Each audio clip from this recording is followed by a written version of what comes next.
According to the WHO, it's considered one of the leading causes of disability worldwide.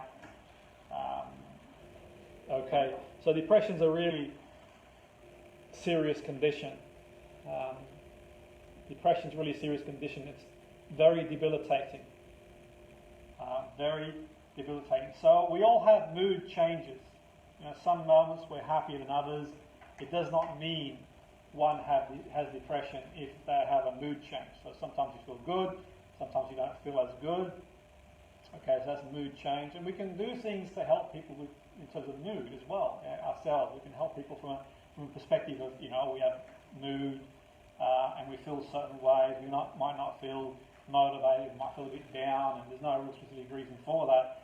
And that really mustn't be confused with depression. There are different types of depression.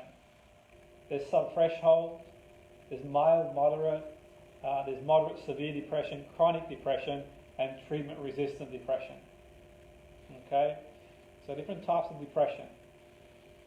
Sub-threshold is like low mood, low self-esteem, perhaps not enough for a diagnosis, but early intervention in the literature suggests better potential outcome. So with sub-threshold, the earlier the person gets help, the better. But they might not meet a clinical diagnosis. Mood disorders, known as affective disorders, include conditions such as mania. So mania is where the mood is elevated or lowered, like, for example, in major depression, which used to be known as clinical depression, or known as clinical depression. Another mood disorder is bipolar, and that was previously known as manic depression. So moods can fluctuate. You've heard of bipolar before? So moods can fluctuate. Okay, bipolar is a really serious condition. You know, people sometimes say it as a joke and in jest. It's wrong. It's a very serious condition. It's got a lot of comorbidity. I mean, we've got to think that if someone, for example, had diabetes, you wouldn't make light of it. If someone broke their leg, you wouldn't say just get on with it. These are really serious conditions that affect people. It's generally diagnosed by a mental health professional after mood disturbance for a long time. So that could be a psychiatrist, someone checks into a GP, and they get a diagnosis, okay, from the mental health professional that's appropriate to them, or that they see for that condition. So the DSM-5 states, and you can sort of read DSM-5, what it states depression is, and a mental health professional would use the DSM-5, and that gives you an idea how, and it states that it's low mood or loss of interest in everyday activities for 2 weeks. In addition, 5 more symptoms must be present nearly every day, and they include lack of sleep, change in activity levels, loss of energy, feelings of guilt, poor concentration, suicidal thoughts or plans, change in weight or appetite. So these are some of the things that the sort of DCM as a guideline, the mental health professional will use. Okay. So, for example, the psychiatrist, plus they may use questionnaires, and they might look at also the person's behavioural history, and it helps them to get an idea. So we talked about that. The diagnosis comes from a mental health professional. Okay. Clinicians and researchers currently use two main systems. They are the Diagnostic Statistical Manual, the DSM. It's published by the American Psychiatric, the APA Association. And also there's the ICD. And the ICD is produced by the WHO. That's used more in this in Europe, and the DSM is used more in America.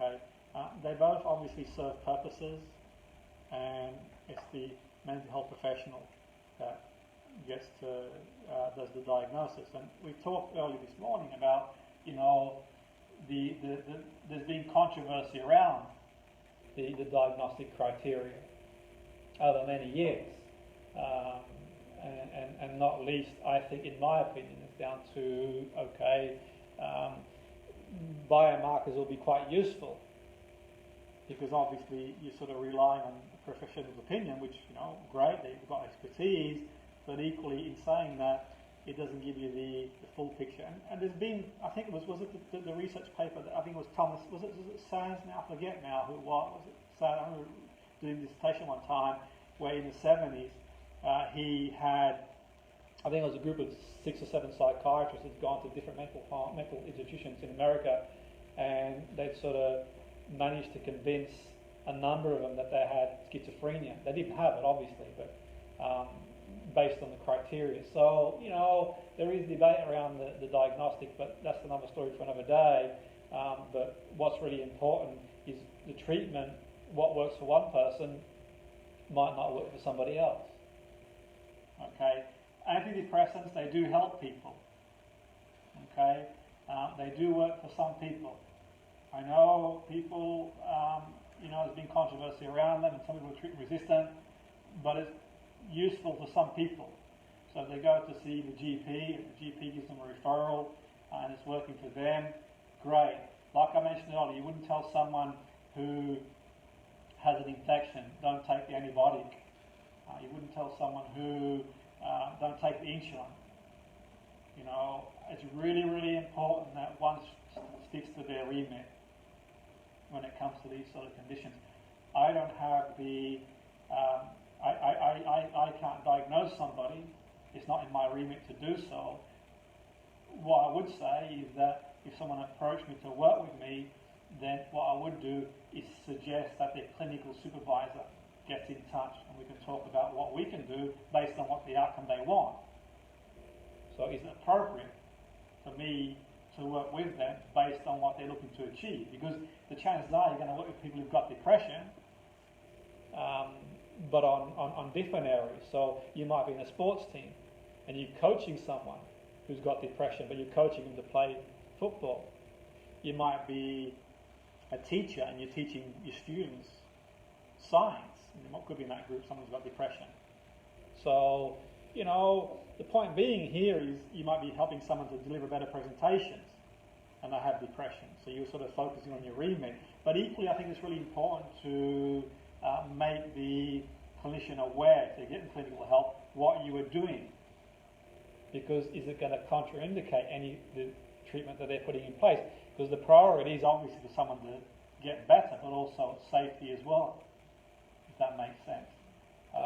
So several treatments are available, pharmacological available, both psychological and pharmacological have a high percentage of patients. A high enough percentage of patients do not recover. There's a high relapse rate. That's the research suggests that. That tells us that there's still a lot of research to do in this area. Okay, and it also tells us there's more than one pathway to depression. Many different theories. Will sort of cover some of the theories. What you want to make sure of, and I think is really important, and this is where the medical people are really, really important in this area. Because someone says to me they've got a low mood, they've not got a diagnosis, they're just feeling flat in general, they're lacking motivation. You're sort of weighing things up in terms of, well, what work am I doing with that person? So it could be I'm coaching a sports team or lecturing a class and someone says I've been feeling really low. I would suggest that you see a GP. Not only to get a diagnosis is necessary to help them get the support they need and the treatment they need, it might be clinical help that they need, also to rule out conditions too.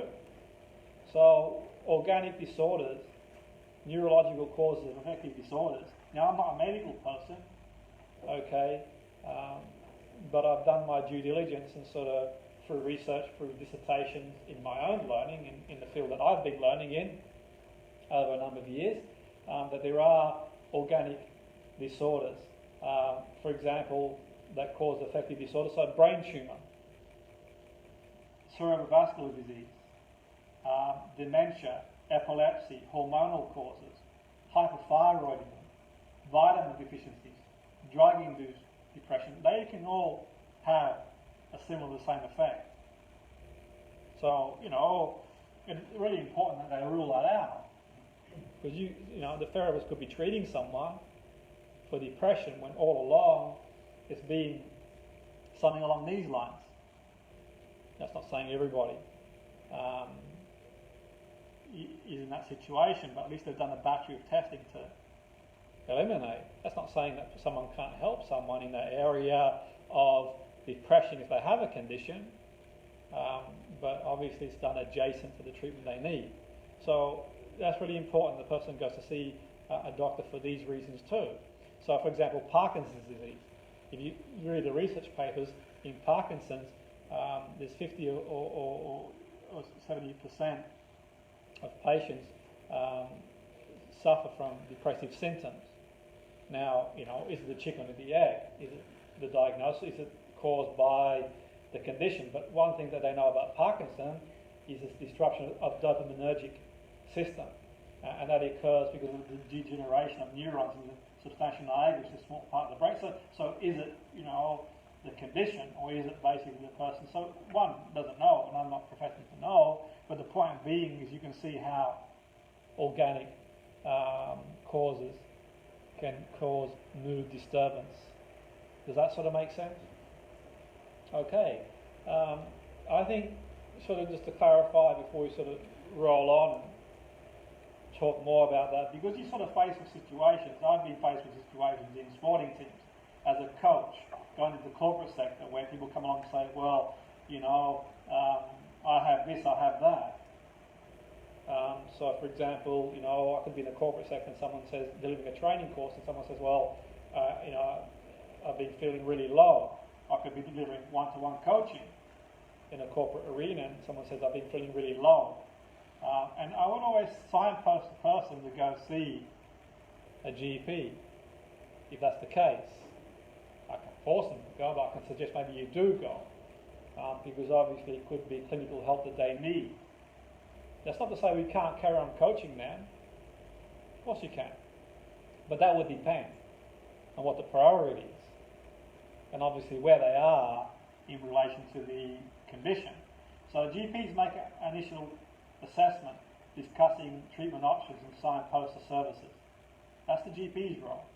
So a person comes in, you're doing coaching, you're doing therapy, so someone decides they need some therapy around anxiety presenting, or they need some therapy for relaxation, and then they sort of talk about how they've been feeling low for a number of weeks and down, and you might say, well, actually I suggest for that you discuss treatment options with the GP, the signpost. Okay? There's community mental health teams, okay, CMHT, that can help support people. Crisis teams, A&E, emergency services if someone's at risk. We sort of touched on this on the mental health awareness course we did a few weeks ago. And everyone find that useful to come on by that progress? I think it's quite useful in the sense that, okay, if a situation escalates, the person's higher risk, then obviously at that point, it's really important they get referred for the help that they need. So they could become withdrawn. If they're not normally withdrawn, then they become withdrawn. They're not socialising anymore, changes in appearance and self-care, hopelessness, become reckless, impulsive, out of the blue, giving away possessions, making a will, talking about suicide, death, and there's sort of escalation that the person could be at severe risk. That's when they need to get, well, not necessarily need to get immediate help then, they need to get help earlier than then, but that's sort of a really pressing issue. So, from the point of view, if you're working in a company, you're a manager, you've got a role, you start seeing that. That's, I was delivering a training course recently for an organisation, and someone talked about someone, obviously with my background in therapy, one of the managers spoke to me and said there's someone at work who is displaying different behaviours than what they normally would do. And he said to me about whether he should talk to that person. I said, well, really, the reality is for me, it would probably be better to signpost him to get the help that he needs. Okay? Because he's not a professional, is he? in that area. So it might be, well, actually, I think that you're best seeing a GP for that. Because all the will in the world, and people have got the right intentions, they're deaf, aren't they? So that's the reality for both people.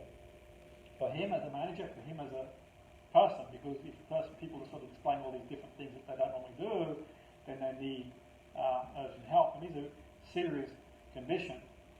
So obviously, if it's an immediate risk, then it's emergency services, and or if they've got like a care plan, that a number for you to call, and that might be the case if you've got a mental health. If you've got a mental health problem or mental health issue, then they may have a number on there to call. If someone goes into crisis, there could be a number on there that to call to get the support that they require. Okay. But we talked about this on that mental health awareness course, and I've brought this sort of in here to touch on. So, GPs, crisis teams, A&E, charitable organisations, they're all out there. Some crisis teams are available 24 hours a day. Okay, so the crisis team can offer medication, support after discharge from a short stay in hospital, and signpost other services for long-term support. And that's what's really important. So, emergency services being front line, but also if you go online, you'll see. And we touched on this on the mental health awareness course. So sources of information, NHS, Rethink, that 111 as well. Okay. Samaritans. So Samaritans generally listening, a lending ear, someone to talk to. Mind. So these aren't exhaustive, by the way. These are a few of them anyway. But for those of you who didn't do the mental health awareness course, I can send you a link to that. It's sort of not a protocol in the sense that suggesting that you follow that, gives you a bit of information, which can be useful.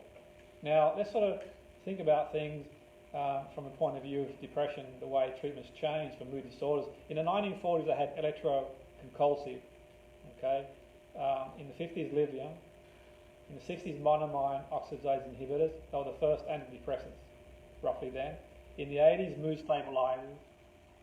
In the 90s, serotonin reuptake inhibitors. And mid-2000s is that sort of next generation antipsychotic. So things have changed over the years. The first antidepressants were both isoniazid and iproniazid, and they were used, I believe, according to the literature, as medications for tuberculosis. And clinicians observed that patients were initially with lower mood as improved, and it was realised that they inhibit the enzyme that breaks down monoamine neurotransmitters. So it's going to stumble upon that. So the conclusion was, because there were not enough neurotransmitters, a simplified conclusion from initial observation. So, research now describes all that correlates to affective disorders, but causes are more difficult to identify. Okay, so you can sort of see correlations, but cause is not easy to identify. I think for the most part, sort of genes environment. Okay, so the nature-nurture debate is pretty much gone in the sense of correlation. So genes, environment, various factors, stress, psychosocial, childhood events, parents, grandparents' experiences, social economic status, work, general health, diet, sleep, gut bacteria now is a theory, inflammation of the brain, cortisol. So these are sort of genes-environment interaction. So you've got these genes, and we'll sort of touch on that as we go along. In the 60s, life events. That's when they sort of demonstrate life events correlated with major depression. Okay. Psychological factors as well, like negative bias, increases the likelihood of focusing on negative stimulus. So from a point of view, we'll sort of touch on that, some of the theories around that. So a person with depression, their memory tends to sort of focus on a negative bias. And that's one of the key psychological experiences for depressed people. Negative bias, depressive thinking, increased hopelessness, pessimism, and that may arise from childhood adversity. And it might result in the way to interpret ambiguity in a negative way, or recall negative information. So an experience that happened a few years ago, remembering a negative component of that. Something ambiguous is seen as negative. Does that make sense? Okay, so genes environment interact, it's believed now, as a causation of depression. Not one or the other. So for example, you've got the 5-HTT-LPR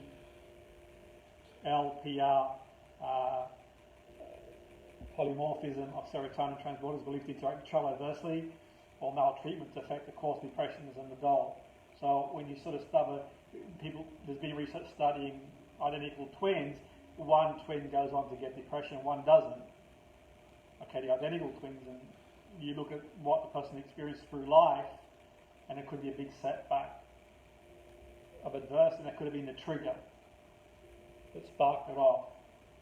On the other hand, the BDNF gene appears to interact with several life events to promote onset of depression. So genes, environment. So okay, we talked about in the last course the warrior gene, where there's a high percentage of people who are incarcerated have that sort of gene. And there's been evidence, and I wrote an article on that on LinkedIn, and there's been evidence to suggest that people who have that gene, who don't experience adversity in life, just don't have anger issues in that respect. But there's people who don't have the gene, who experience adversity, don't become aggressive. But people who've got the gene and experience adversity become aggressive. That's an idea. So different theories. So we'll cover a few, many different pathways. Inflammation, autoimmune, so a lot of different theories. Okay. The goal of, I suppose, in neuroscience, and I had this conversation recently, you probably saw on YouTube from neuroscientists, is to map out mental functions of the brain, to work out what's going on in the brain in that respect. So the many factors contribute depression. So it's biological, psychological, sociological, biopsychosocial factors.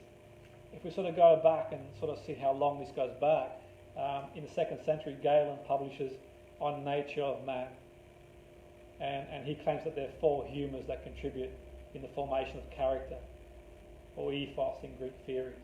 So if you want more information on that, I can email you that, but I don't really have time to go into every one of them. But as far back as that, we can sort of fast track a bit to the 19th century. At Kraepelin, you're going to come across Kraepelin before his theory. Okay, Freud builds on that. He published a book, Mourning and Melancholia. Bowlby, anyone come across Bowlby? You've heard of Freud, yeah. So you heard of Bowlby on his attachment theory. He's very heavily influenced by Freud. So you come across the attachment theories, Bowlby's attachment theories. I have like a little PDF. I've written some stuff on that. If you want that, I can email it to you. I've got an old dissertation you can have and read it. But it's quite interesting stuff, Bowlby's work. Very interesting theories around that. In the 70s, you had a model by Abramson and colleagues, and that was learned helplessness. Brown and Harris looked at social factors, and that builds on Bowlby's work. Okay, so from a psychosocial point of view. Aaron Beck, you've come across Aaron Beck before, CBT. A really useful paper to read, if you're going to read any papers on Beck, is the archives, in the archives of general psychiatry. It's called Thinking of Depression. He's obviously written a lot of papers, but you sort of start to get an idea, the view of oneself, others in the world.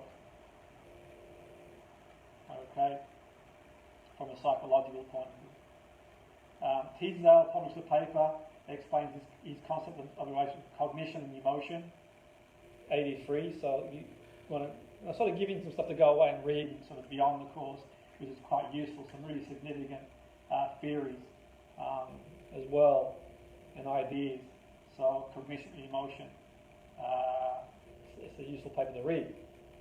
But it was Lloyd and Lishman in '75 first started their research, talked about severely depressed patients responded.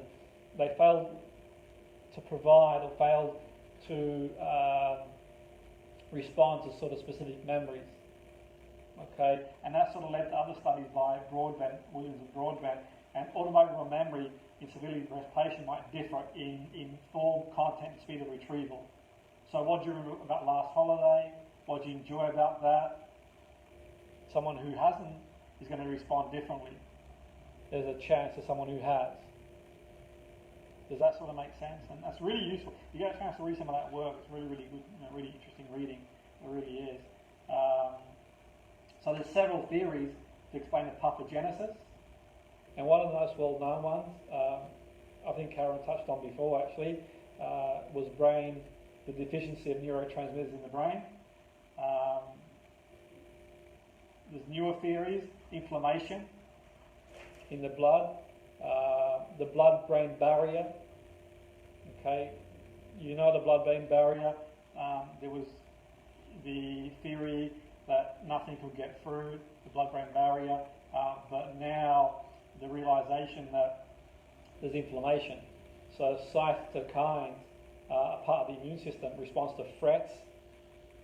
So perhaps something does cross the barrier, and the cytokines cross the barrier, the immune system, and that causes inflammation. So there's that theory, and you can read in that theory. It's quite interesting. Inflammation in the brain, gut bacteria and intestines. Anyone come across that theory before? Yeah. Okay, that's a really interesting theory. So there's gut bacteria and intestines and microbes, which can influence mental health.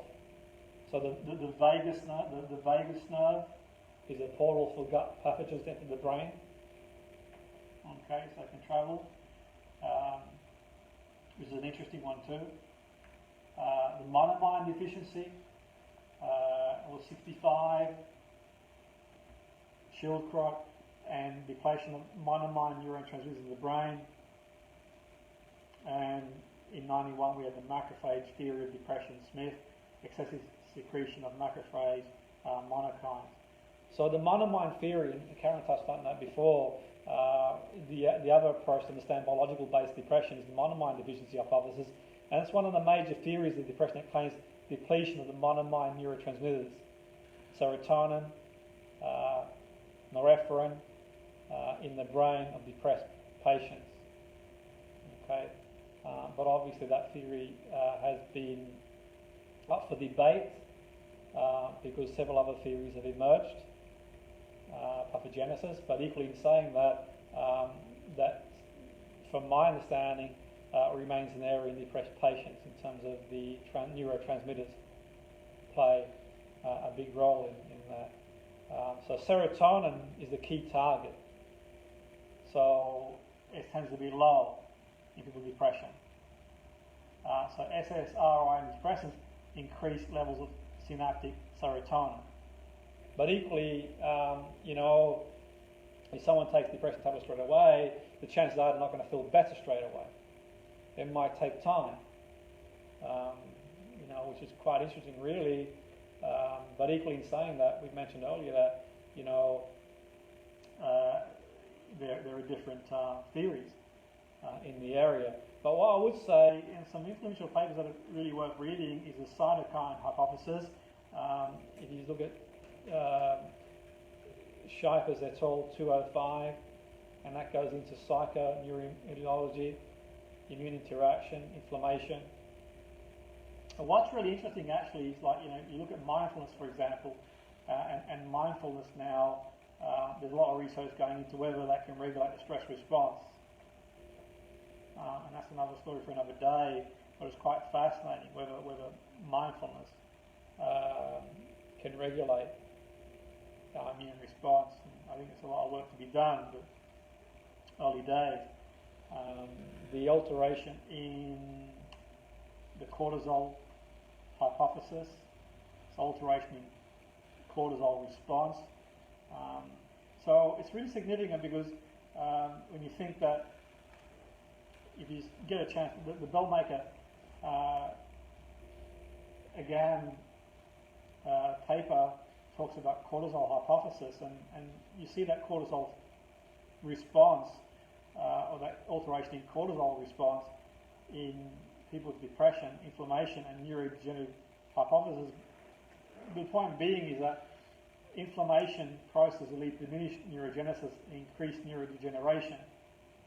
So, after a certain point, you sort of neurons start to fade away.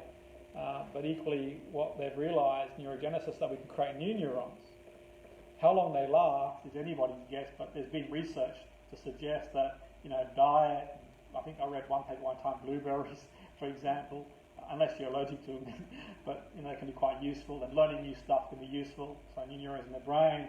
So there's been suggestion that cortisol in higher levels for prolonged periods prevents neurogenesis, but also leads to neurodegeneration. So there is a correlation. I read a paper actually, not that I'm a medical person, but I read a paper recently about dementia and high cortisol and how it has an impact on that as well. And, make out of it what you will, but obviously, high levels of cortisol over a long period of time are problematic.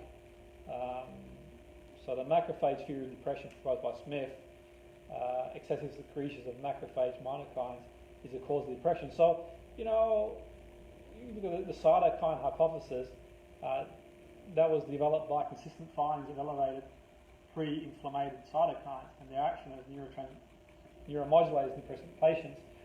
Also, the hypothalamic Petruzzi cortisol hypothesis suggests that alteration in cortisol response to stress is the underlying mechanism of pathology of depression. So, our cortisol response as well.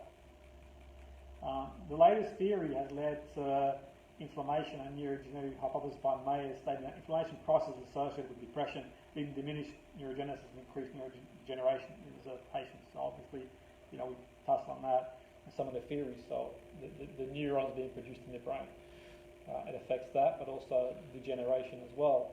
And these are quite interesting findings, really. And I think that there's still a lot of research to be done, but it does demonstrate there's a number of pathways to depression. One thing's for sure, if you look at the research, people with depression have high elevated cortisol concentration. Now, what's causing that? I don't know. I'm not a clinical expert in depression, but what I would say is that there's quite interesting, really, because it does give us scope in the future or even in the now to start looking at different methods to work with, if not from a causal correlation. So perhaps doing things like mindfulness, perhaps doing things that can help around these areas in stress response, in cortisol response, can be useful adjacent to people's treatment, not standing alone and where appropriate if the treatment is non-intrusive. So things like yoga, things like meditation, things like Tai Chi, that can be useful potentially. There's scope for that based on obviously some of the research. Another really important study for me was the Candler study. I think it's really important if you get a chance to read the Candler study in 210, and that talks about the monozygotic identical twins who suffer different outcomes in depression. And this sort of really can capture the event. The idea of the study, in my understanding of the study, was to try and capture nature of such environmental effects on depression, the correlation of nature. So, okay, one could identify stressful life events that were pathogenic and how they influence depression. And they noticed that things like romantic setbacks in adults seem to be quite important. So you've got two people, twins, identical twins, same DNA, one suffers a romantic breakup, one doesn't. For example, one suffers one event, then one goes on to develop depression and one doesn't. Okay, in young people, it's been experiences like maltreatment in early age that could trigger depression. So it could be maltreatment. And you know that even in the same family, the parents treat different kids in different ways. So it's all right to say, well, actually, you know what, why does one child go on to do one thing and one the other? Well, actually, as it happens, all children might not be treated equally anyway, and their roles and the demographic of the family might change. So, you know, you might be the oldest in the family and the parents get ill, you've got to look after the family, because, you know, it changes you. You might be the young. So can you sort of see where, okay, so genes are one thing, and we might share similar DNA in genes, and in identical twins it's pretty much the same, but life events have an impact too. But what is really important for me is to distangling such effects can be very challenging. Gene environment is a major challenge. Because how do you know that's impacted one person, not the other? But one thing's for sure, it puts to bed the nature-nurture debate. It's salient, it's gone. You know, it's not one thing or the other, it's both. But how much is one or the other is anybody's guess. Okay?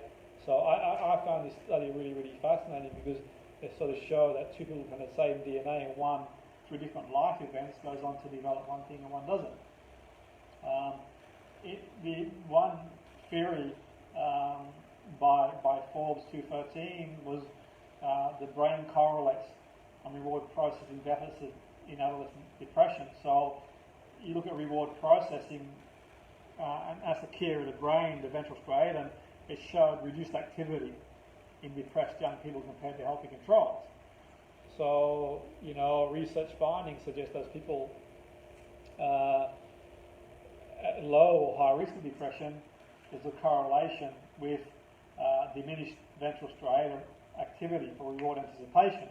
So, in plain English, you've got key areas of the brain involved in reward processing, the ventral striatum, and that seems to be reduced activity in depressed patients compared to non-depressed controls. So lower risk depression correlates to more activity in the ventral striatum compared to higher risk. So it shows the reward system. There's two things to look at here. Reward anticipation. So reward anticipation deficit, there's no motivation to attain the reward. There's no motivation to sort of, you know, you might reward being. You might decide, well, actually I'm going to go and reward myself and maybe go for a meal or maybe go and buy myself something with sort of no motivation to attain that reward. It's just not there. Reward anticipation deficit.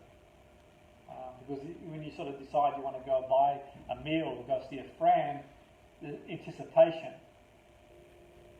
to increase your motivation, but there's a deficit there. The consummation deficit, where they're motivated to get the reward, but the reward's obtained, it's still not enough. Consummation deficit indicates potentially that one doesn't experience the pleasure from obtaining the reward.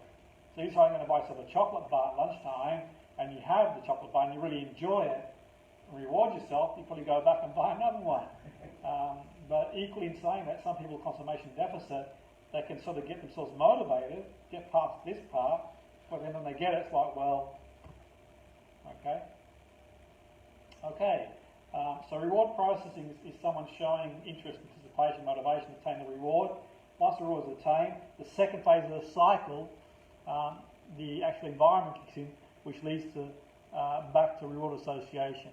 So that's what I mentioned, like, you know, a few weeks ago, that if you're sort of promoting behaviour, sort of cutting a long story short, so if you reward someone within, say, 10 seconds, if you're looking to encourage behaviour, okay, if you're looking to encourage or change behaviour, set a small behavioural target, okay, and within 10 seconds of achieving that target, give the person a reward or a consequence.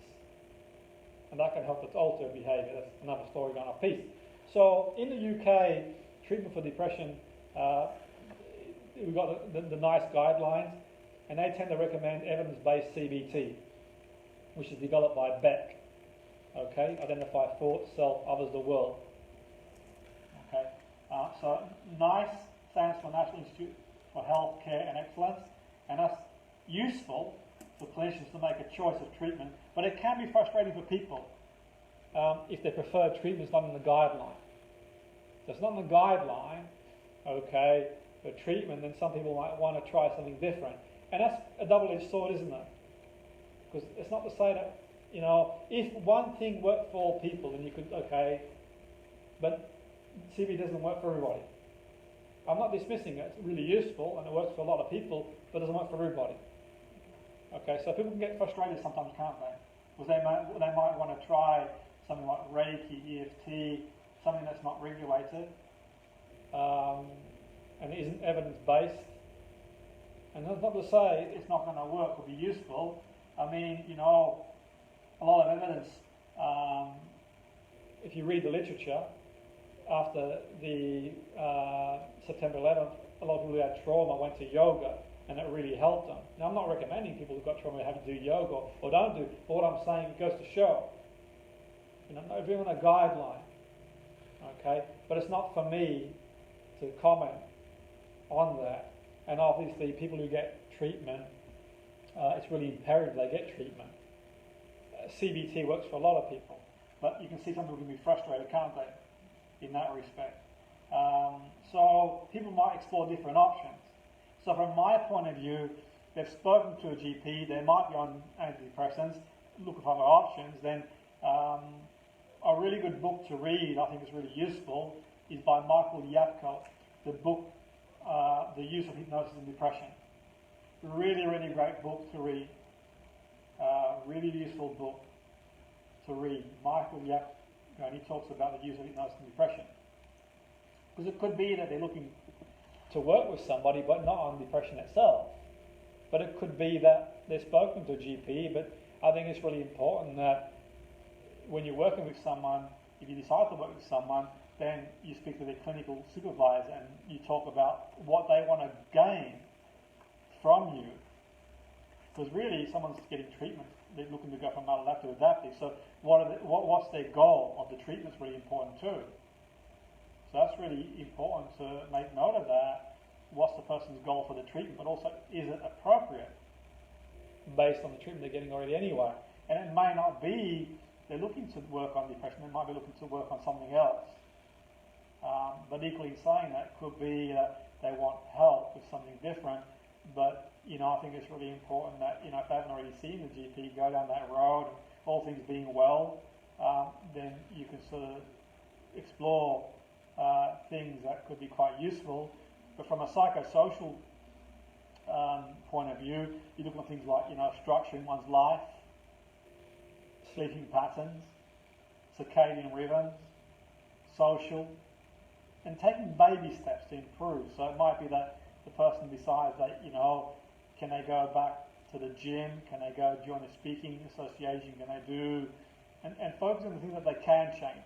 Some life stability, start sleeping better. Okay, so these are some things that hypnosis can help with in an adjacent way if it's appropriate. Okay, that can help from a psychosocial point of view. So irrespective of whether they're taking medication or not, there's potential there to work with people adjacent to the treatment that they're getting if it's appropriate and the mental health professional or clinical supervisor they're seeing deems so. And things that we can look at and going to touch on after the break, because they might have just, it might be a mood that they're in for whatever reason, so it might not be diagnosed, it might not be clinical, it might be just that they're looking for help with motivation and so on and so forth. But the point being is that it's establishing a map of their experience. So one of the things that people with depression struggle with is Adhamiya, where they struggle to enjoy the things they used to enjoy, or they struggle to enjoy things in life. And that can be a target for interventions too, in respect to sort of starting to get pleasure in doing things too, or maybe starting to get pleasure in doing things they used to do. And if you look at the work of Jeff Zai, he talks about a map of experience. So Jeff Zai talks about a map of experience. So the map being, at some point they'll have experienced joy and waking up that resource that has become dormant, stimulating a realization. So what Jeff talks about in his work is do not treat the category, understand the components, how they're doing depression, or in this case maybe lack of motivation or low mood, which is completely different, obviously. So depression, makeup on a psychosocial level, the categories of human experience, thoughts, feelings, their perception. So what some of the people who say have got low mood, their thoughts might be, I always fail, I feel down, I feel worthless, it's like walking in the dark, and so on and so forth. You know. So specifically the individual. Does that make sense? Understand the components. So, you know, the NLP people in the group, the sum modalities. Now, obviously, you know, tread with caution, because you probably really don't want to sit down with someone who says they're feeling really low and have been feeling low for a while, and then sort of try to understand the components. Because the first thing you would do is say, go see your GP, get clinical help. But it may be that they're looking to take a step beyond, and they might be looking for other alternatives and options. And you might say, well, the clinician, then how about this? And that creates an experience. So, for example, I was working with one person one time who was released from a football club, had a big impact on him, okay, and I suggested that he went to see the GP and so on and so forth. And I still was working with him, and I was working with him to get his life back on track again, to enroll on the course, to do up his CV, and in an adjacent way. And one of the things I did with the young man was to understand the components. So he felt lost in the sense that he felt his identity changed. He wasn't the person he was no more. His hopes, dreams, aspirations of being this footballer was not going to happen anymore. He had to adjust to life outside that environment. Okay, and equally, one time I was working in a company, and this young girl had spoken to. I say young girl, shows my age. She's probably in a late 20s, but anyway, she was saying that she felt down and so on and so forth. And I made the suggestion to go see the GP, and she already had done so. And it wasn't my remit to work with in that area. It was more sub-threshold, low mood. And we sort of had a talk about how she felt, and she talked about her thoughts, feelings, not being where she thinks she should be, you know, going on social media, comparing herself to other people who are where she wants to be, and just by altering that perspective and talking to her and saying that if you go on social media, it's the show reel. No one puts, I've just stubbed my toe, I've just tripped over, or whatever. And if you compare your, you know, worst to someone's best, see, and that's a bit too reductionistic to make the assumption that sort of causal or correlated to depression, and it's not suggesting you can get the treatment she needs, but it shows that, okay, psychosocial strategies are quite useful in certain circumstances, but to be done adjacent and not a replacement, and done as a part of one's remit.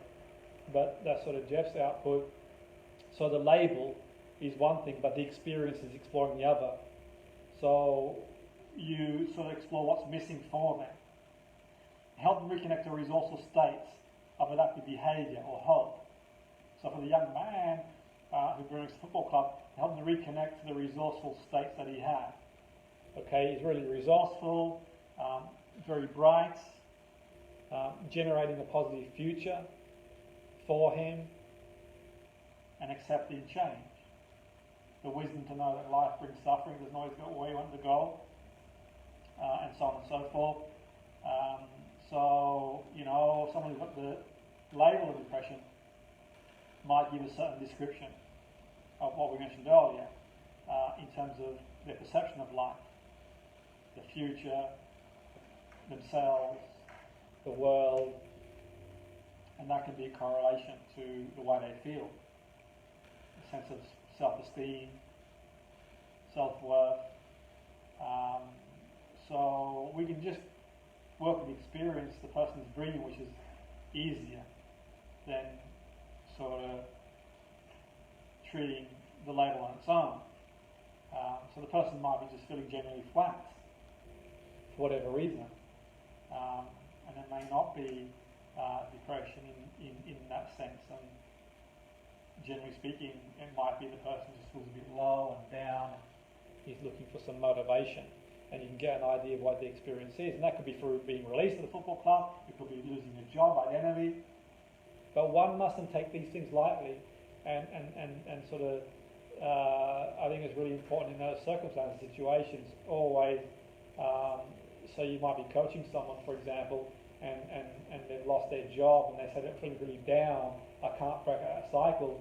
That could be the adverse event that sort of pushes them over and ignites that sort of gene, and that's why it's really important to say, well, actually, I suggest that you go see a GP and get clinical help if you're not a clinician yourself. If you are a clinician, that's your area, then your area is the area, your protocol. Does that make sense? Okay, because you've got the label, but some of the questions you can ask someone who's sort of in the recovery situation, so if they've already been diagnosed, they've come back, clinician says it's okay to work with you, or they might just be low mood, and so on and so forth. So the questions you can ask, what's the experience that's happening when you're calling depression? So the experience, you know what you mean by depression, but it affects different people differently. No two people are the same. Okay, 100 people in one room have an individual experience. So what's your individual experience? Because even someone who's got depression, and not that I'm a clinical expert in the area, there's going to be a time in their life where, or a point in their life where they felt some joy, one would think. And that's not making light of how serious it is, and obviously how people feel, but there is hope, one would think. Can you use another word to describe it? So the young man who told me, and he'd been to see a GP, he'd been through all that, and the reality was for him was accepting that he wasn't going to be a footballer anymore. I think, and he sort of started calling himself, he started saying he was depressed, and I said, have you got another word for it? How else would you call it? And he used the word flat. Okay, well, what if you pump the tyre up? Does that make sense? Okay. If someone was to see you when you're depressed, what would they observe? So I said to him, if someone saw you like watching a TV screen when you're doing depression, turn the noun into a verb, because a noun is redundant. He said, well, they'd see me slumping, passively watching TV, flicking through the channels, eating high sugary food, taking self-pity. That was sort of his words, not mine. And you certainly wouldn't ask these questions only when it's appropriate, in the appropriate circumstances. And equally, if you're not sure, what I would say, if you are working with someone who has depression, for the therapist in the group, and you're going to do anything like this, I would run it by the clinical supervisor they're seeing first. And see what their take is on it. If it complements what they're doing, they might say, well, actually, you know what, it doesn't work with the model they're using, or they might say, well, it does. Okay? Depends on what depression they have. If it's very severe, then you're not going to go down this road. Okay? Because we know these things can relapse, they can remit as well. So the point being is that it might be the person's just generally flat and they don't have the diagnosis, and they sort of feel that way now and again, and that could be useful in that respect too, if that makes sense. Okay, so it could be like a pattern that emerges. So every time after the weekend, I feel flat for 1 or 2 days. Well, reassure them it's okay to feel that way, but equally if they want to change and they sort of describe it in a loose way, because this depression gets described pretty loosely, doesn't it? Well, I feel depressed on Mondays and Tuesdays. Well, not really depressed in that respect, clinically in that respect, and that sort of can dig a bit deeper.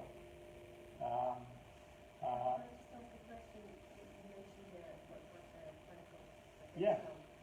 How can you do that from a presentation point of view? Yeah. No, absolutely. It's a great question. Professionals are willing to work with you in that sense? That's a great question, and we do go into some not on this course, but on the other courses. This course is part of a longer course. For me, it's a duty of care So if someone comes along to me and says, well, I'd like to do some work with you, then depends on what they want to work with. So, one of your members of staff might want to work with me around delivering better presentations, or it could be a different context, but then they could equally have depression too. Is what I'm going to do going to affect that treatment? Because people who've got depression still have lives, we wouldn't know otherwise in some respects, and people relapse and remit, but equally in saying that, we're going to be doing some interventions.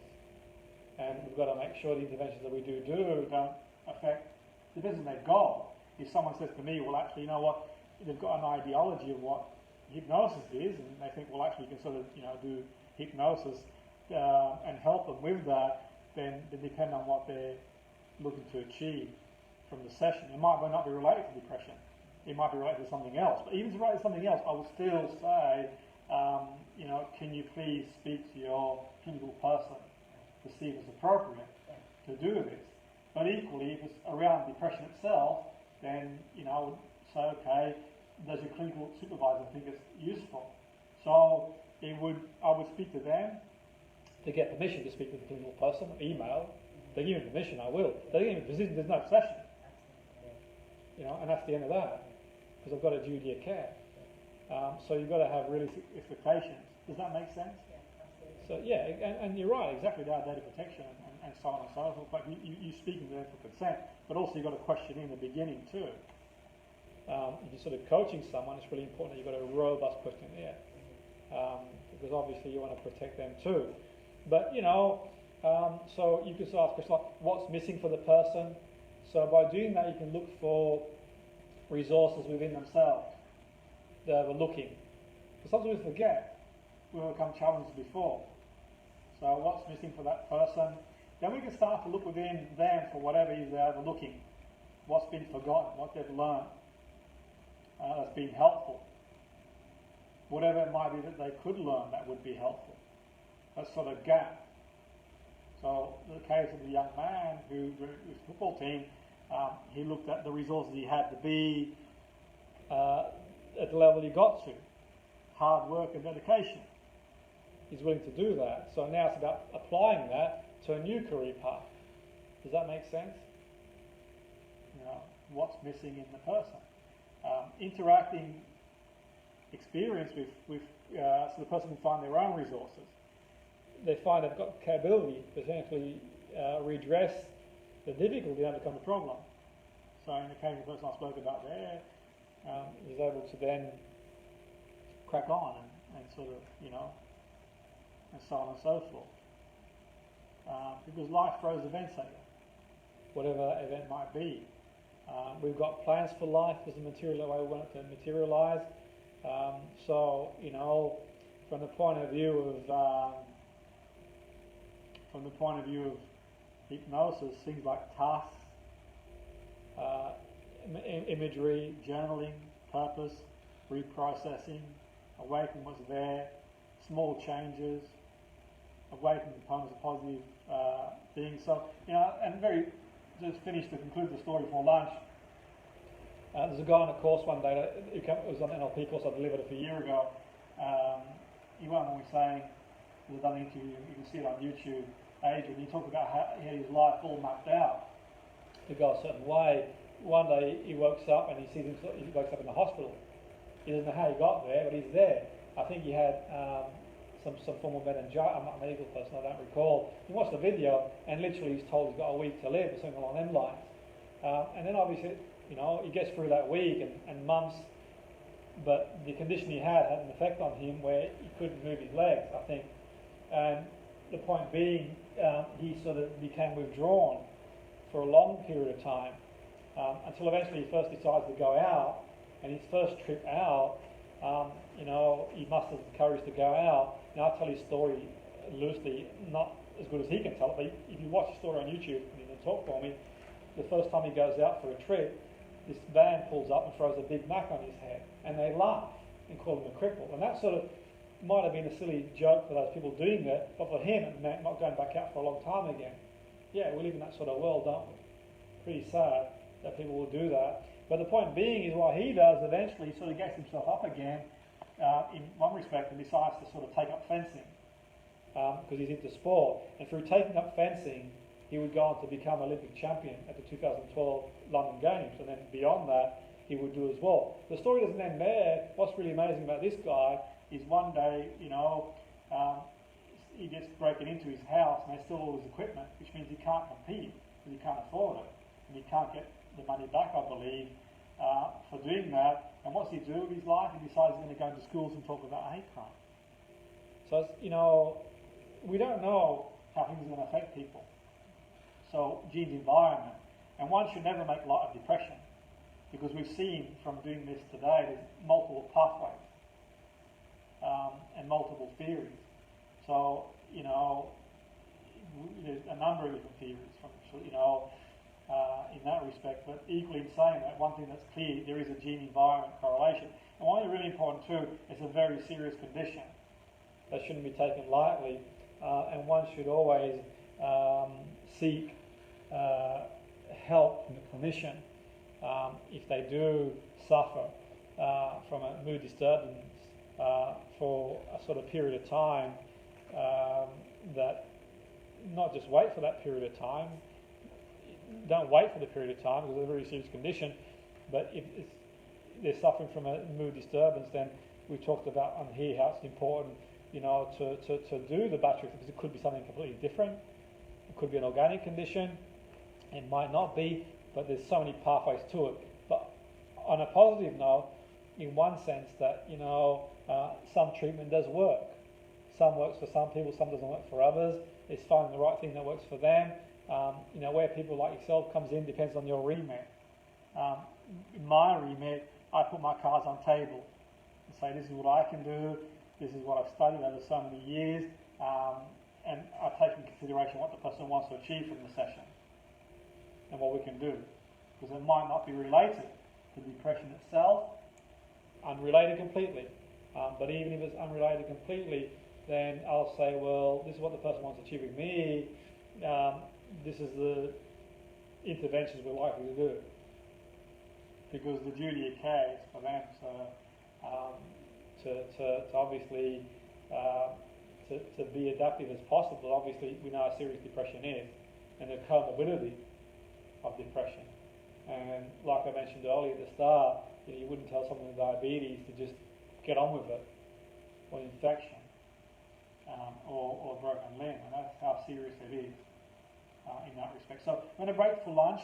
Is 1:40 okay for everybody? So we'll touch on that, and after lunch we're going to sort of cover our, we'll sort of touch on this anyway, and then we'll sort of go into our next module, pain relief. Good. Thanks, Jim. So, Jim, did that understand?